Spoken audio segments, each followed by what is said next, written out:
खूप छान गोष्ट मी तुम्हाला सांगणार आहे। पूर्वीच्या काळी जे विद्यार्थी असायचे ते आपल्या गुरूंच्या घरी शिकायला जायचे।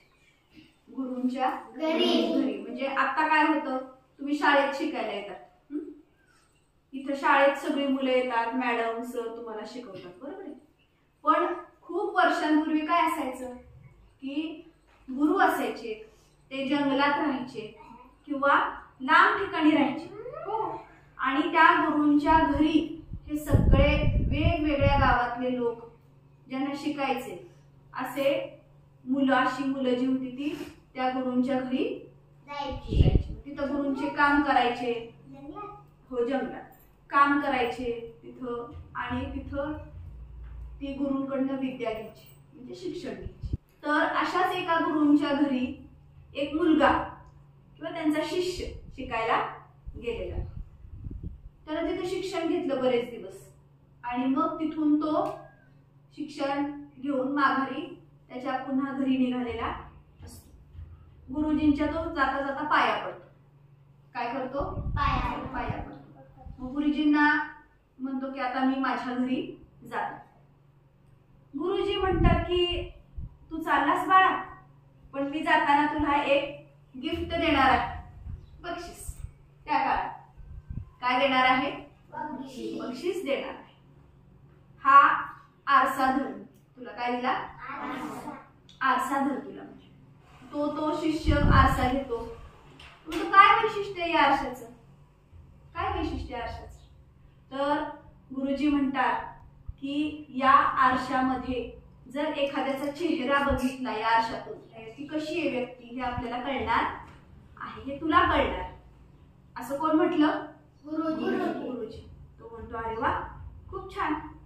तो पटकन आरसा घेतो आणि गुरुजींचा चेहरा त्या आरशामध्ये पाहतो। गुरुजींचा चेहरा आरशात पाहतो।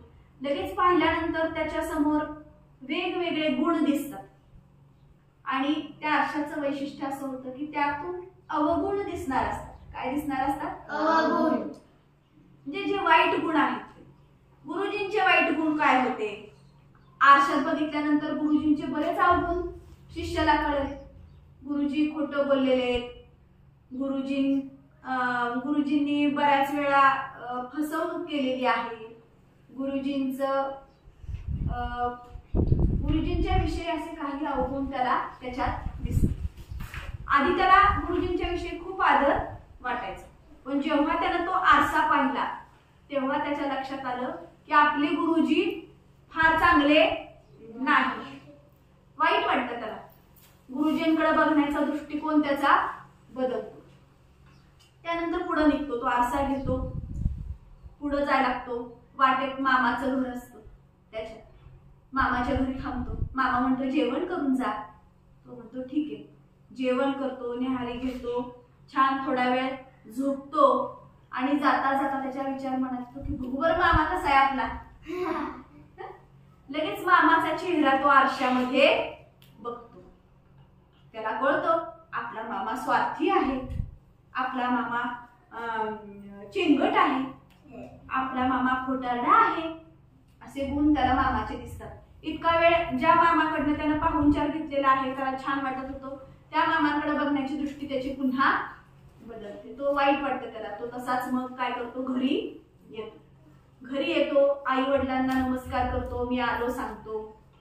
त्याला फार छान वाटतं, आई आपण घरी आलोय, आता आपलं खूप छान दिवस आता सुरू झाले। मग त्याच्या मनात येतं की अरे माझी आई तर माझ्यासाठी किती काम करते, किती चांगली आहे ती, माझे वडील किती चांगले आहेत, आपण त्यांचा चेहरा बघूया। लगेच पटकन आईचा आणि वडिलांचा चेहरा तो आरशामध्ये बघतो। मग त्याच्यामध्ये पण त्याला अवगुण दिसतात की आई स्वार्थी आहे, आई खोटं बोललेली आहे, आई कामचुकार आहे, वडील आळशी आहे, असे वेगवेगळे त्यांना त्या आरशामध्ये अवगुण दिसतात। काय दिसतात? अवगुण दिसतात। मग तो मुलगा जो आहे, तो शिष्य जो आहे, तो पळत पळत पळत पुन्हा गुरुजींकडे जातो। आला तसाच माघारी गुरुजींकडे जातो। गुरुजींना म्हणतो गुरुजी काय दिलंय तुम्ही मला? कसला आरसा दिलाय हा?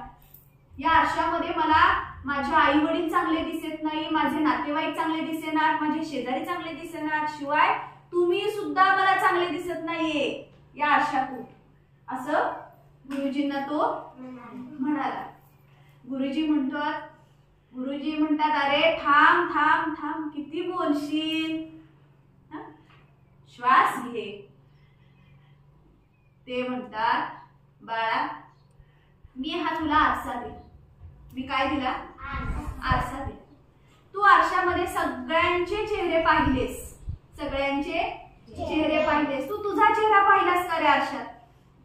तू पाहिलास का आरशात? तू तुझा चेहरा पाहा.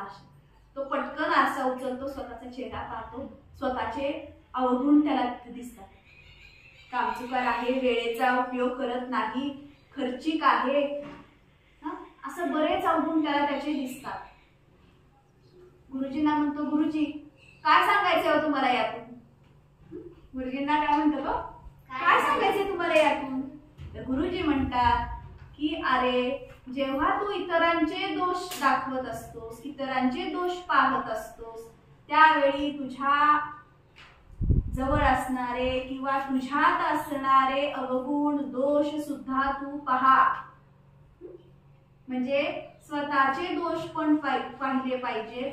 इतरांच्या दोषापेक्षा स्वतःचे दोष पाहिलेस तर तुझा विकास होणार आहे. इतरांचे दोष पाहिल्यामुळं तुझ्या मनात त्यांच्याविषयी वाईट भावना निर्माण होणार आहे. तुझी आणि त्यांचं नातं बदलू शकतं. अशा पद्धतीनं गुरुजींनी त्याला एका छोट्या प्रसंगातून आयुष्याचं ज्ञान दिलं. बोधकथेचा अर्थ काय होतो की आपण इतरांचे दोष, आपल्या शेजारी कृष्णाचा काय दोष आहे प्रथमेशनं पाहायचा नाही. दिसला तरी आपण विचार करायचा की हा दोष माझ्यात सुद्धा आहे थोड्या प्रमाणात. सर्वगुण संपन्न व्यक्ती कोणी आहे का? श्रावणीमध्ये एखादा दोष असेल, वेदाला दिसत असेल, तर वेदानं थोडा वेळ विचार करून बघितला पाहिजे की अरे मी पण नाही का रे तशी. प्रत्येक जणामध्ये काही ना काहीतरी दोष असतो.